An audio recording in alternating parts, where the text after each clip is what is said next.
All right, welcome back to the farm. Today, as you can see, I'm in the greenhouse.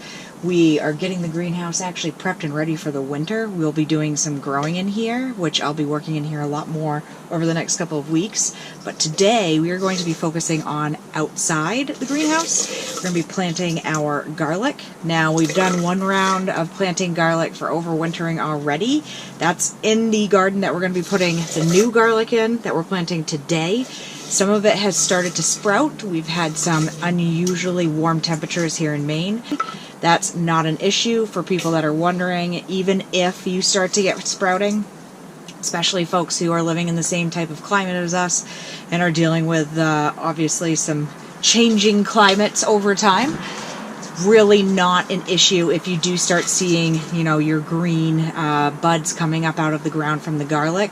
They should still be able to survive the entire winter. You should see it growing again in the spring, but we are continuing to do some plantings of garlic this year just so that we have a nice big, hopefully fulsome batch next year. All right, so just a few tips when we're getting ready to plant garlic. The first tip is we always plant garlic fat side down with the tail coming up, as I like to say. So that means it's going to set, the garlic clove is going to set just like this in the ground, with this little guy kind of almost level with the top level of your soil. You're really only going to want to plant these 1 inch to 2 inches below the soil, and then you're going to want to go about 2 to 3 inches apart. And 2 to 3 inches is just about the length of one's middle finger. So essentially, garlic, again, tail side up, and then another garlic 2 to 3 inches away. You do want to keep that paper wrapped around the clove when you do go to plant it. You don't want to fully unpaper the garlic, so to speak.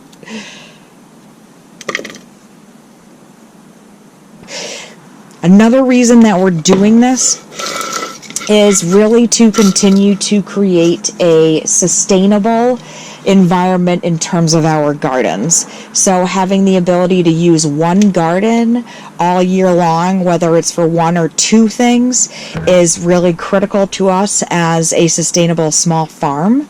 So being able to grow cucumbers from that raised garden bed and then grow garlic in that raised garden bed in the winter or overwinter our garlic there just makes it a more sustainable and economical and frugal, really, because this is a garden bed that we spent no money on in order to build.